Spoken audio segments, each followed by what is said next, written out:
as Rabbi Brzezinski said, one of the joys of living a long life and one of the challenges is grandparenting.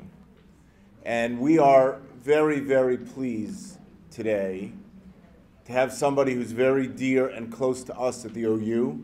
He happens to be a Teaneck resident. His practice is in Passaic. He is a regular at our annual marriage enhancement retreat that the OU runs. Alex's sessions are always overfilled because people, once they hear him once, want to always go back. His insight and his wisdom are legendary, at least among us at the OU. And we were thrilled that when we put this program together, Alex was able to give us some time. I'm sure you'll all find him incredibly, will give you a lot of insights that I hope will be helpful. It's really, I really want to thank him for being here, and it's a pleasure to introduce Alex Bailey. Let me start by clarifying something that may not be clear. I'm not a grandparent, okay? I acknowledge that, and I come to you today not as a grandparent.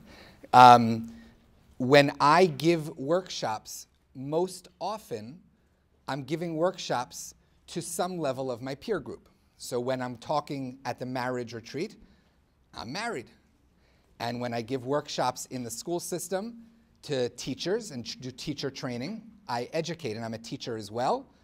And of course, the very successful initiative by the OU and their parenting initiative, their positive parenting initiative, as a parent, I get the privilege of talking to parents as well.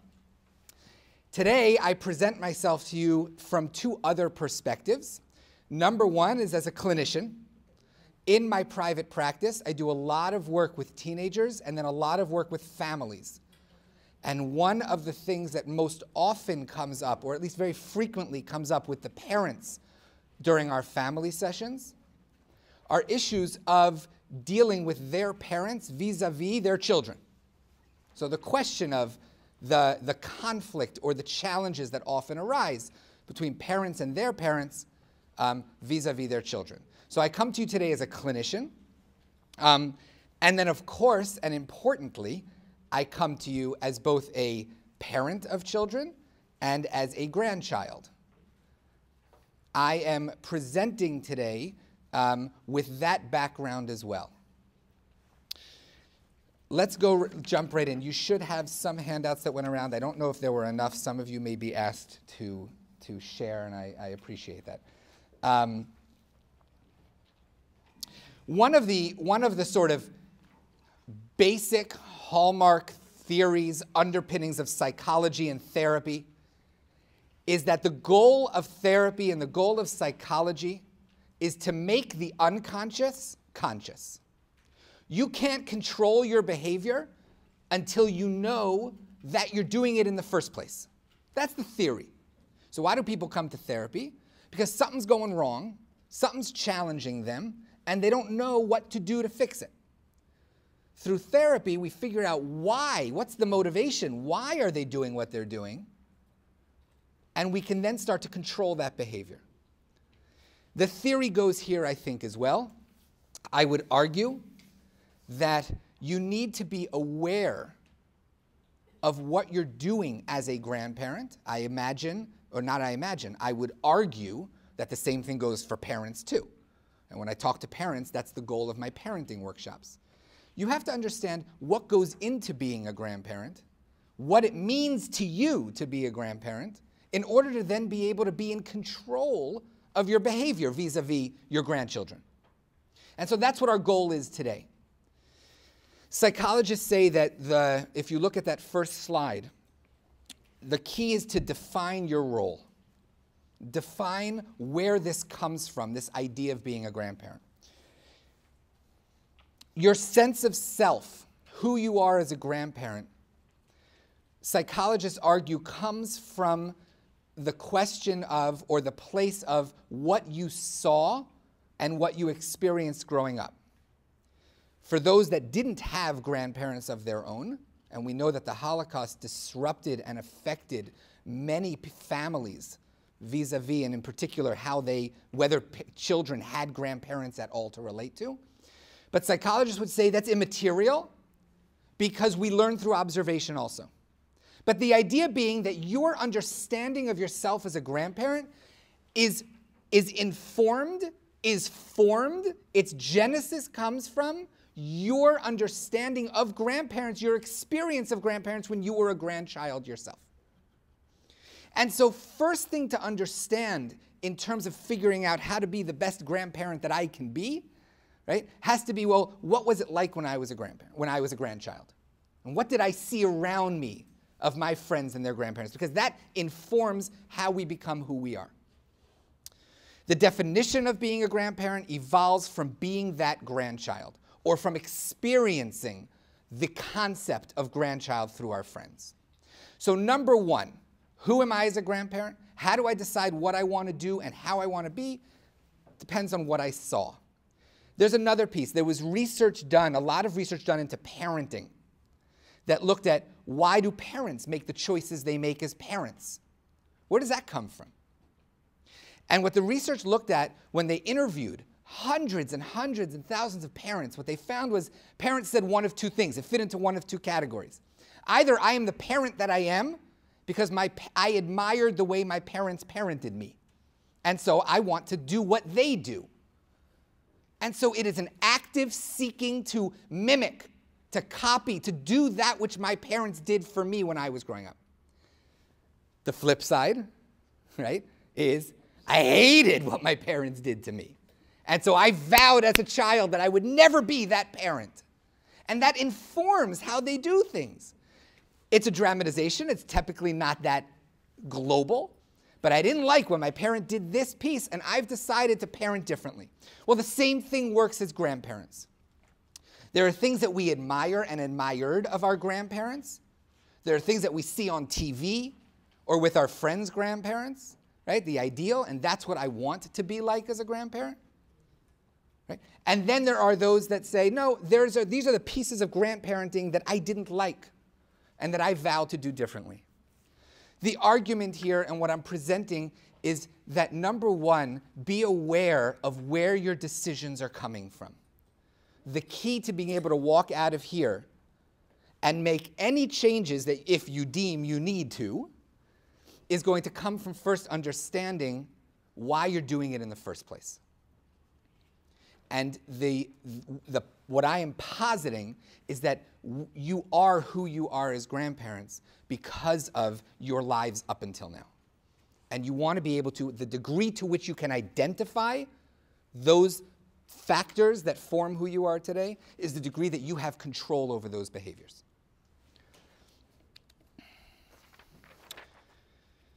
So let's take a look at what I call the ideal role of grandparent. And when I say ideal, I am juxtaposing it with the real. Because the reality is that in life, right, the ideal is sort of that thing that's out there, right? But it doesn't jive with what my life is like. But this is the ideal. This is the ideal that we see in pop culture. This is the ideal that at many times we dream of being. And let's sort of get this and understand this. And then what I'd like to do is sort of take a look at what are some of the things that get in the way of being the ideal grandparent. Number one, the ideal grandparent is the parent who has the grandparent who has the chance to show unconditional love without the responsibility of discipline. What do I mean? And discipline is going to play a very important role in terms of that fine line that we have to deal with, right? We absolutely have to discipline as grandparents. There are times where we have to tell the kid, don't jump on the couch with your shoes on, right? That's discipline, okay? But you don't have, as grandparents, the responsibility to discipline. That's a parent's responsibility. A parent has a job.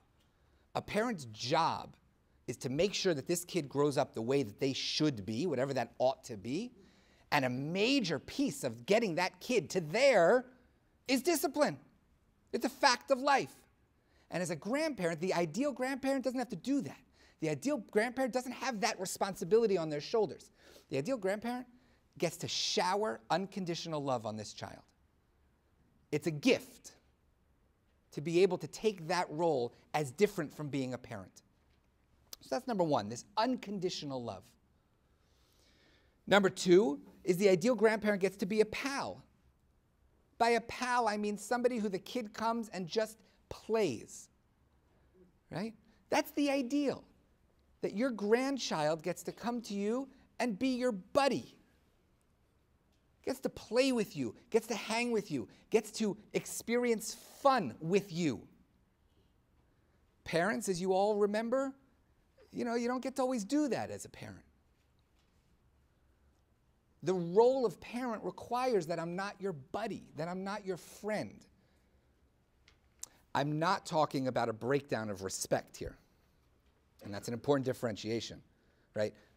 One of the issues that we're seeing in our school system today is this breakdown of the lines, and actually at home as well in my practice, the lines of respect that kids are no longer have with their teachers and their parents. And we're trying to sort of approach that and deal with that because it's becoming increasingly difficult to get kids to understand. I can't tell you how many times in my practice a parent says to me, I don't understand. When I was young, my parents said to do X, I did it. Because who would not do what my parent says? And today, this is all I'm dealing with in therapy, are these teenagers who just refuse to listen to their parents. But here, I'm not talking about losing that sense of respect, but I am talking about the joy of being a friend. Someone you have the ability to be patient with, to take your time with, to play with. One of what I think the most important roles of the ideal grandparent is being a break from the challenges of living at home.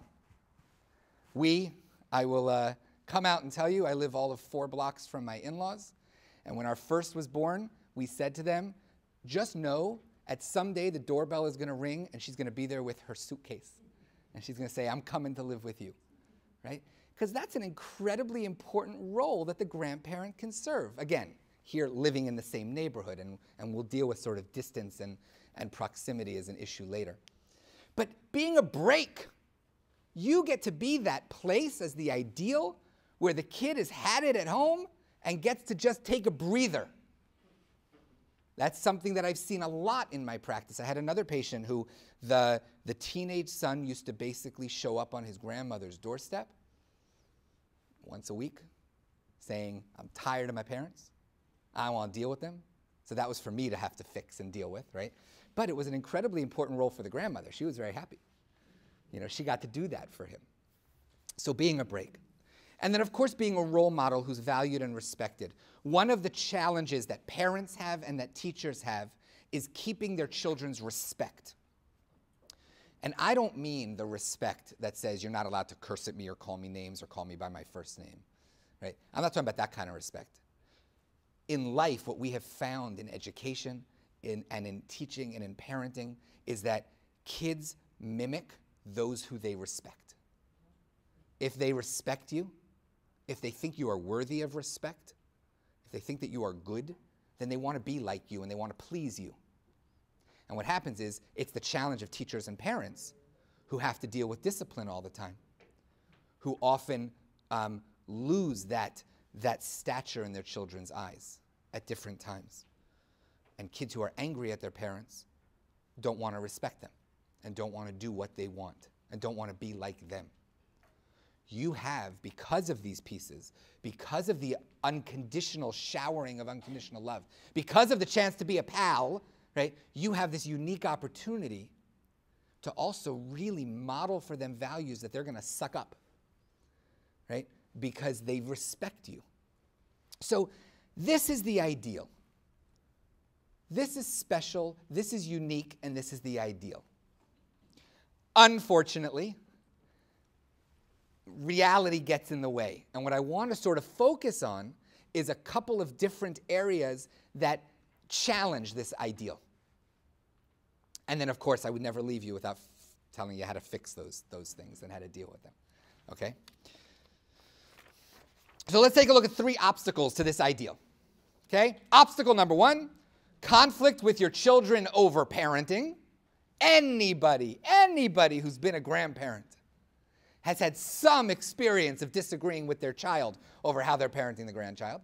Now, everybody deals with it differently, and we'll get to that, but there's going to be some disagreement in there, and that, of course, will conflict with the ability to be this ideal.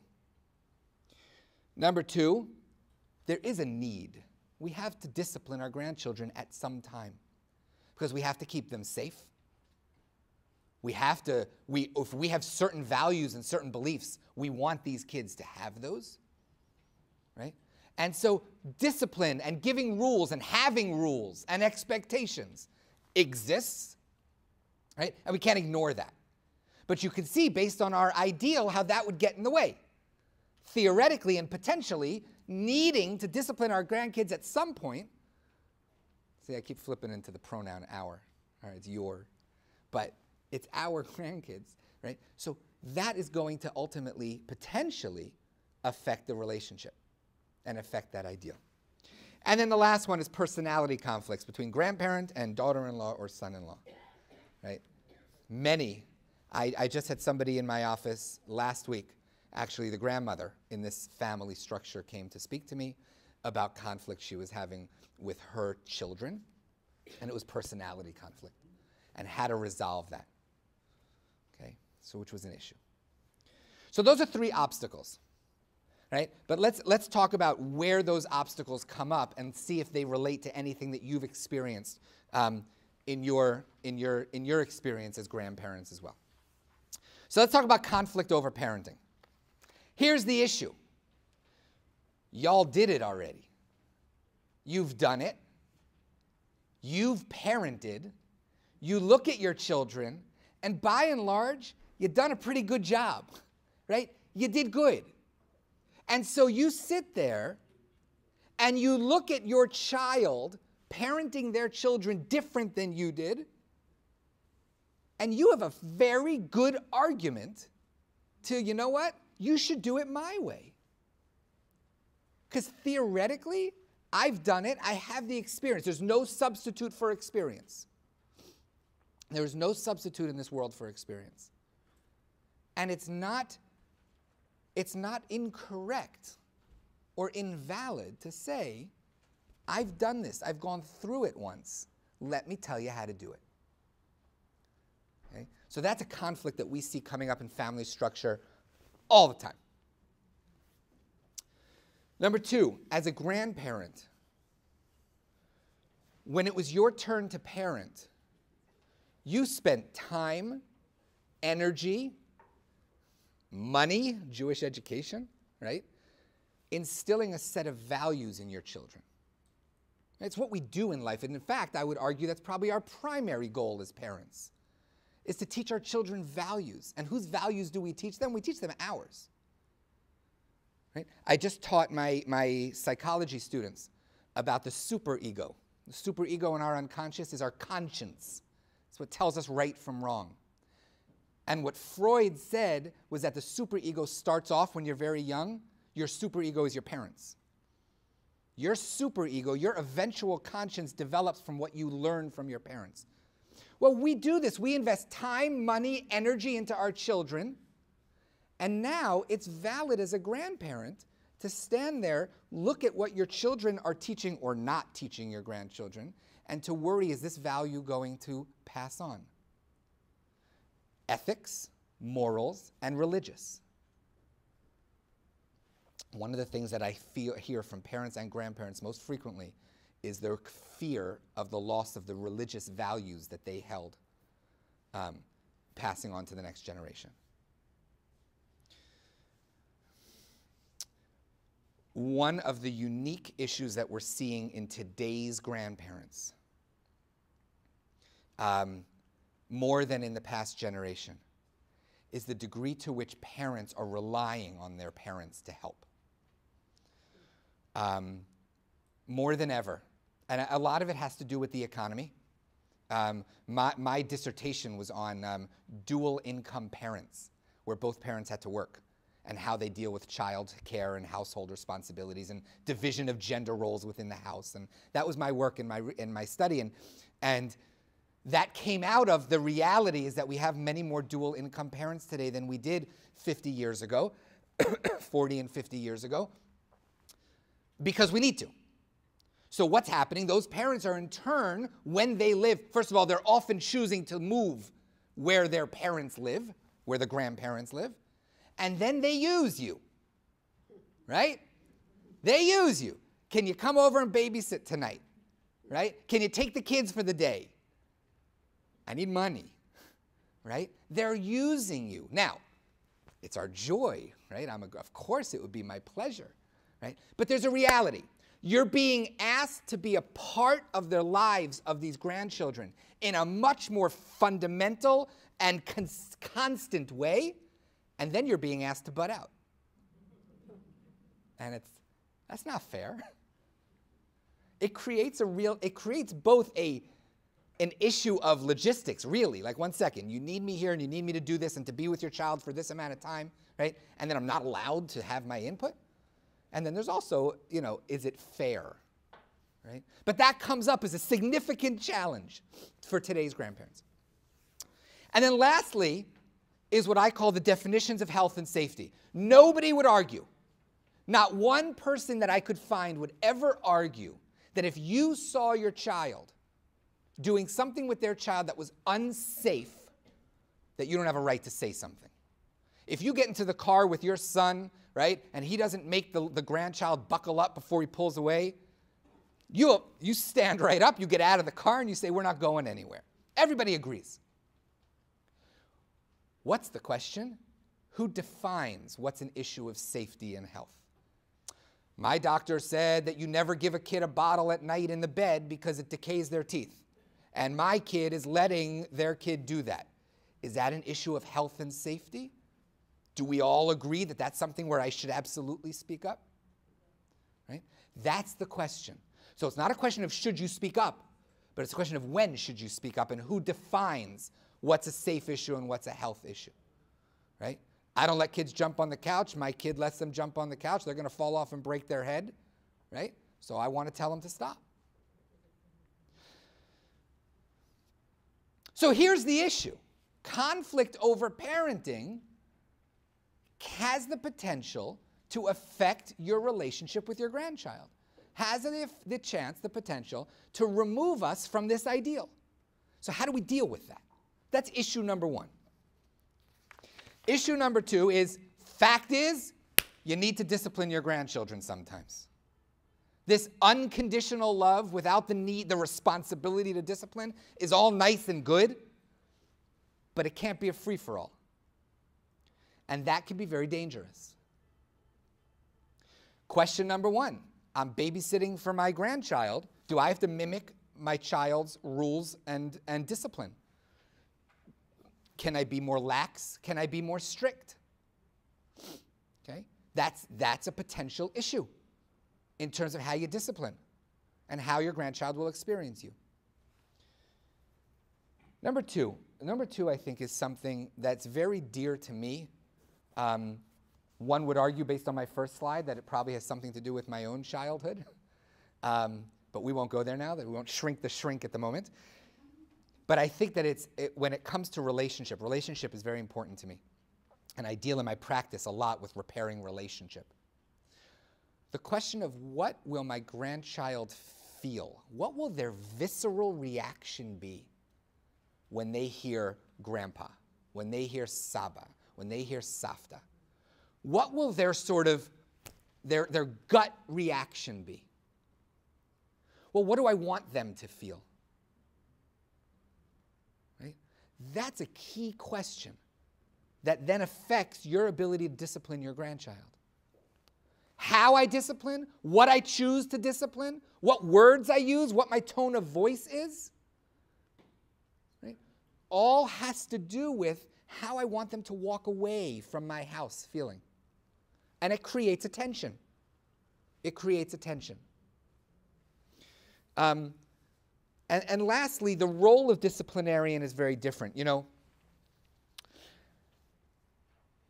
as I was thinking about this, what I started, when I was working on this workshop, what I started thinking of was this clear line. Parents have to be the disciplinarians. Grandparents don't have to be. It's like joy in life, and it's great. And what I realized is that's not really what I wanted to say, because I don't think it's accurate.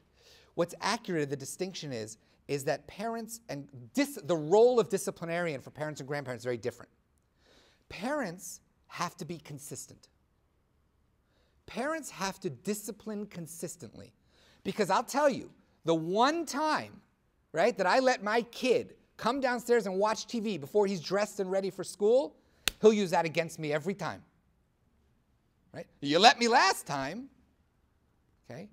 Parents have a job that requires them to be consistent in their discipline. Grandparents, discipline plays a very different role. Discipline is about keeping the kids safe. Discipline is about instilling values. But inherent in grandparent discipline is the ability to sort of, be a little lax sometimes. To be able to be that person who can say to your kid, you know what, this time I'll let you. It's okay. We'll make a special rule in grandma's house, on Thursdays, right, that you can do this. And you don't have to be consistent in your discipline the way that parents do. But again, what's the challenge? The challenge is knowing when you can be lax, when you can play around a little bit, right? And making sure, as we're going to see later, that you don't undermine the parents, because that'll screw everything up. And then the last thing that we looked at was conflicts in style. What I called sort of personality conflicts, and now what I'm calling conflicts in style. Teachers, anybody here an educator? Great. I have something that I call the teacher's dilemma. The teacher's dilemma goes like this. You're sitting there, tell me, any of you teachers, tell me if this has ever happened to you.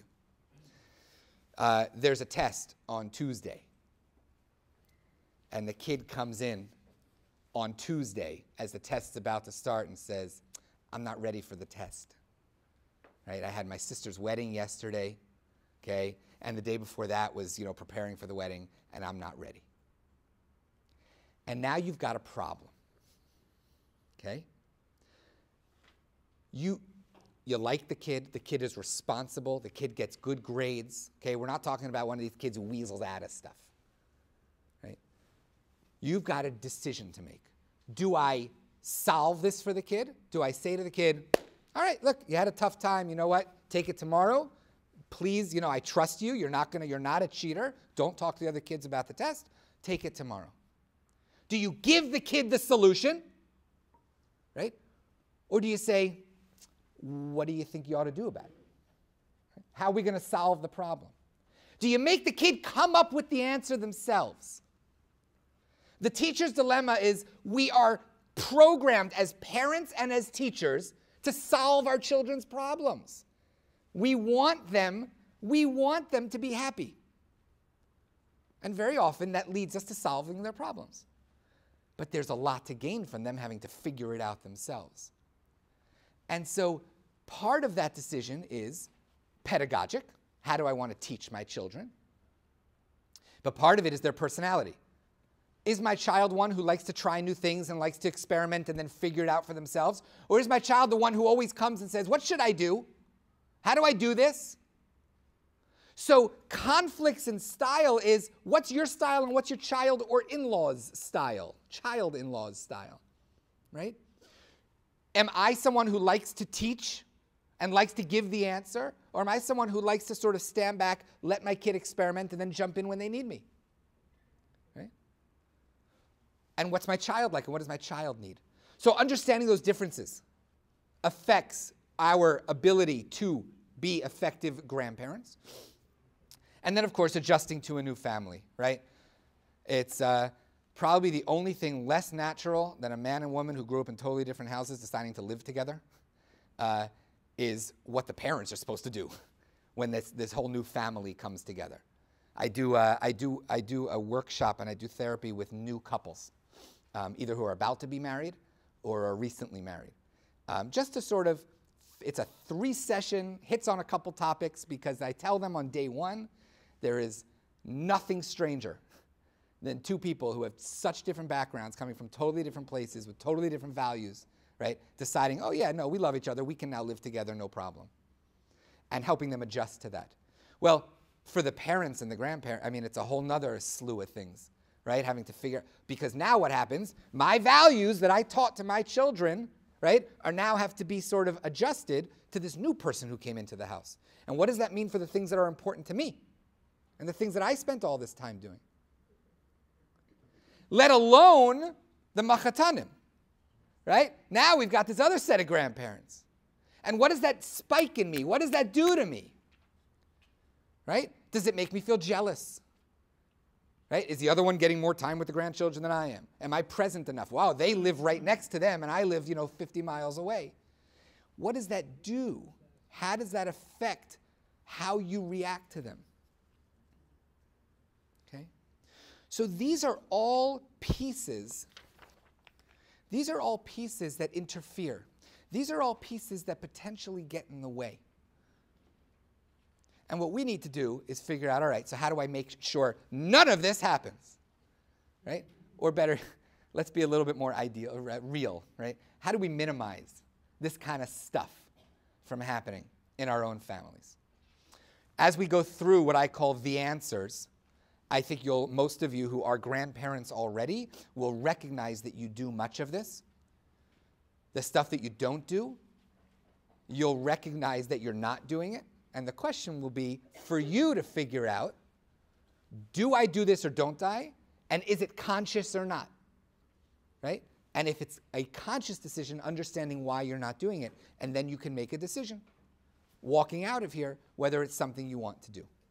So let's take a look at some of these answers.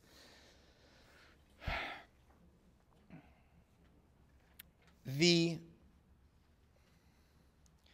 research into grandparenting, and believe it or not, there's quite a bit of research into grandparenting. Quite a bit. My gut is that it is what drives most of this country right now. It's the baby boomers, right, who became grandparents and are still becoming grandparents, that are driving much of it. But there's quite a bit of research, and what's very interesting about grandparenting research is how much it all jives with each other. If I do research into, ADHD, right? There are probably 30 different perspectives on whether ADHD is real or not real, and is it overdiagnosed, and is it this, and should we use medicine, or should... When it comes to grandparenting, the research is actually fairly cohesive. So one of the pieces that comes out quite a bit is this line number 1. The grandparent's role is not to challenge, but to fit in with the family culture. It's the role of grandparents. Your role is not to challenge your children's decisions and your children's family culture. It's not to get in there and say, this is all wrong, this is unacceptable, this is not appropriate. In general, because we're going to deal with obviously the exceptions to the rule, the grandparent's role is to fit in. A parent doesn't have to fit in with the way that their child is doing something, right? That's not their job. But unfortunately, or fortunately, for grandparents, the role is very different. Why is it your role to fit in and not to be a challenge? Because if we challenge too much, we become excluded. You become excluded. And the last thing that you want is to be excluded. Does it mean that you lay down and let them roll all over you? Of course not. And you have to know where you draw the line. But the constellation, the sort of the context under which grandparents need to think about their interaction with their children's families is one of fitting in and not of challenging. We'll talk more about that.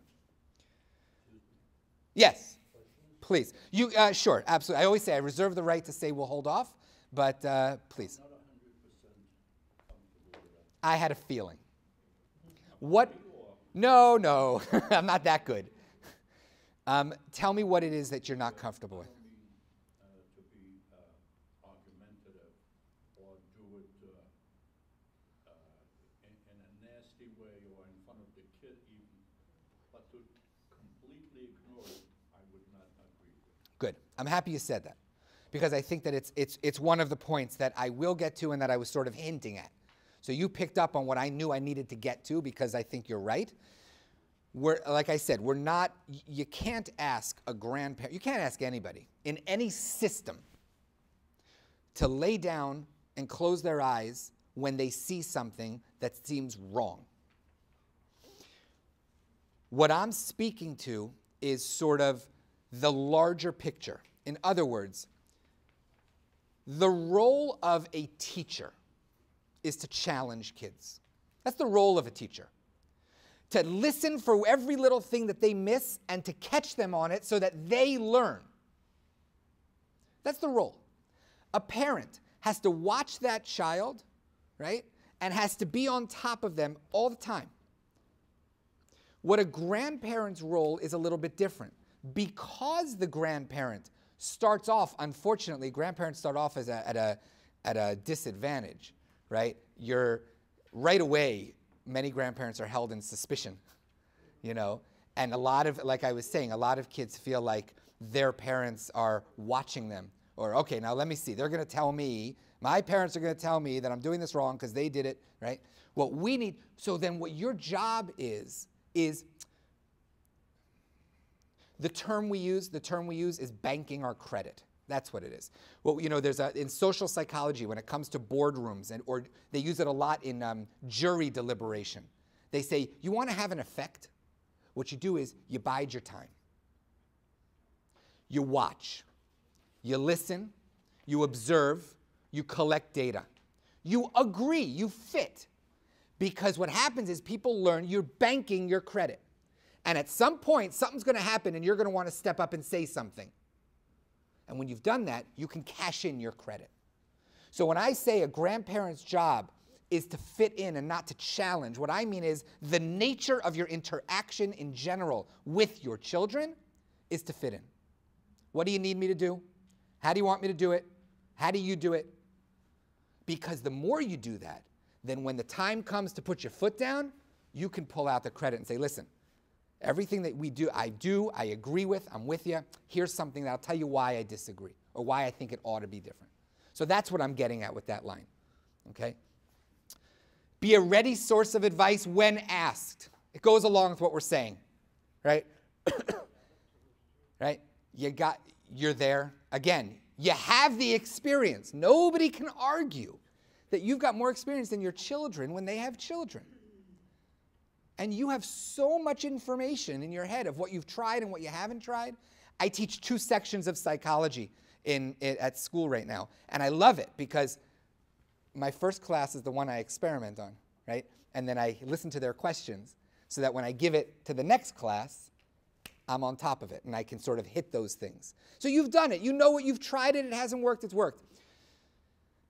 But a basic, fundamental idea in advice giving is that it's much more effective when people ask us for it than when we volunteer it. So be prepared to give it. But the more you can wait and put it off until they ask you, the more it will be received from them. Communication, we could do a whole workshop on communication. Communication is my sort of raison d'etre. It's the focus of my entire practice.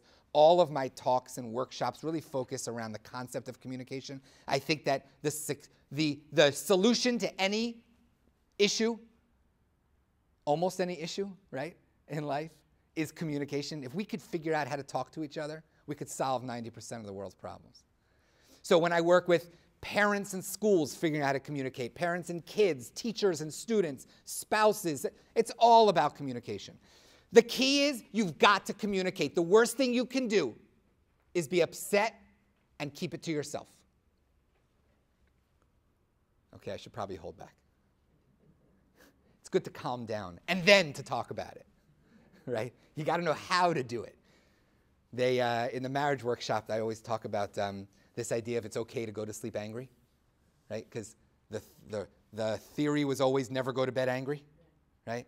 And so I sort of throw that out the window. If you're going to attack, then it's better to go to sleep angry, sleep on it, relax, and then the next morning be able to communicate about it. So it's the same thing here. Communicate, communicate, communicate. Do it right, and we can always talk about that in another workshop.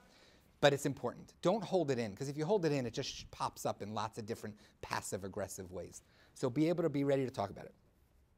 And then the key is know how to intervene. So here are some communication skills. You want to intervene? That's fine. You guys have a lot to give, right? So how are we going to do it? Number one, never start a sentence with "you should." Tends to shut down the person who's hearing you. Never start with "you should." There are lots of other words you can use to get into it, right? You should put somebody on the defensive right away. Ask, "Can I help?" Right? Asking "can I help" means that you're opening up the answer to be yes or no, right? So hopefully they'll say, "Yes, thank you," right? They're juggling 3 kids, and this one's running around, and this one's ripping their pajamas off when they're supposed to be going to bed, and this one's peeing on the floor. "Can I help?" Right? You are opening up the potential for them to say no, and then you need to be able to figure out what you're going to do, okay? But ask, "Can I help?" It's a great way of letting your child come to you. It's a great way. It breaks down the defenses because they feel like now they have the option of saying yes or no. So I always start with "Can I help?" Yes? How about instead of saying "can I help," what I say is "how can I help?" Great. That's better than "I don't get a no." That's great. That's actually a very, I like, right. How can I help, or what was that one? What can I do to help? Right. So what you're doing is you're throwing yourselves at them, right? And you're saying, "I'm at your disposal," which once again, I think what that does is, I like that, because what that does is it allows them to still get that sense of they're telling you what they need, right? But it doesn't open up to no, right? We do testing. I do psychological testing. And one of the things they teach you when you do psych testing is you never say to the kids, "Should we go on to the next page?" Because then they go, no, and you're done, right? So you don't open it up. You say, let's try number 7, right? And you move on. So that's good. And probably, I think, one of the most challenging pieces for everybody sitting here, the most challenging piece, because it's challenging for parents, teachers, and grandparents, is supporting your children even when you think they're making a decision that you would not make. Now again, not when they're doing something dangerous. We're leaving that aside. Okay? But when your kid says, when you say to your child, you let him go to bed with the bottle and, in their crib at night, and the kid says, "Yeah, it's fine, it's fine." You say, "Okay." Say, "All right, do you want me to go get the bottle?" Right? You do it. You support them. Why is that so important?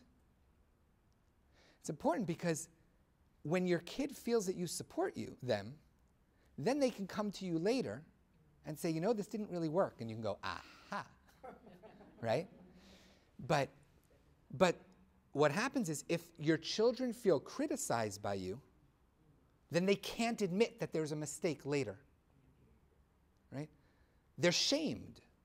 And so they won't admit to you that they're having trouble or that there's a problem.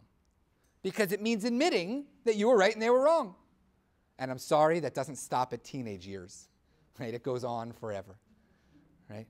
So when you are supportive and say, "All right, let's give it a shot. Let me help. How can I do that with you?" Right? Then it allows them to later come back and on their own feel unthreatened and able to say, talk to you about it, which then gives you the in to give your advice. Okay? Probably the most important thing, though, in that idea is that you don't bear resentment that they're not listening to you or doing it your way. See, what happens very often is that we give our advice, and our children don't listen to us, and then we're like, "All right, let's see what happens to you now." Right? And that's not helpful. Right? Because you don't want your children to fail, and you don't want them to be in pain. And so it's important that even when your children are not following what you want them to, that you be ready to jump in and help them when they need it. And that you don't bear that sort of resentment that leads to passive-aggressive, behavior. A couple more. And this is very, very important. Children need to know who's running the show. They need to know who's in charge. And this is something I beg grandparents to keep in mind. Children need to know who's in charge. They need to know because when the expectations are not clear, when they don't know, is this something I'm allowed to do or something I'm not allowed to do, it makes them confused and it makes for anxiety. Anxiety is, psychologically speaking, anxiety is the result of not knowing what to do or what's coming. So, parents are the boss. That's when, now if we go back to our earlier line, parents are the boss. You fit in, you don't challenge. With the following exceptions. Number one, if the kids are staying with you, now you're the boss. The research actually makes a very interesting distinction between kids, your grandkids coming for a couple of hours versus your grandkids coming for a week or for the summer or for a month or even overnight. Right? What they say is in the short term, you're the boss. Right? There's also a distinction between your home and the parent's home. Right? You're allowed to have grandma and grandpa's rules of our house. But what they say is the research seems to point to short term, have fun with it. Do what you want to do. The kids don't get dessert before dinner and you want to because it's special dinner once a week at grandma's house. Go for it. Enjoy it. But when your grandchildren are with you for longer term, then the research points to the need to go along with what the parents' rules are. If homework comes before TV, then homework has to come before TV. If showers come before story time, then showers come before story time. Because what happens is, and the worst is when you say, and I've heard grandparents say to their grandchildren, forget it what mommy and daddy says, you're here, this is great, right? When you do that, it confuses the children. And what that leads to, what does anxiety in children lead to? It leads to acting out behavior, it leads to poor behavior, it leads to anger, it leads to all sorts of stuff. So, the parents are in charge. They're the rule, they set the standards. You have times where you're allowed to play with those, but not if they undermine what the parents are getting at.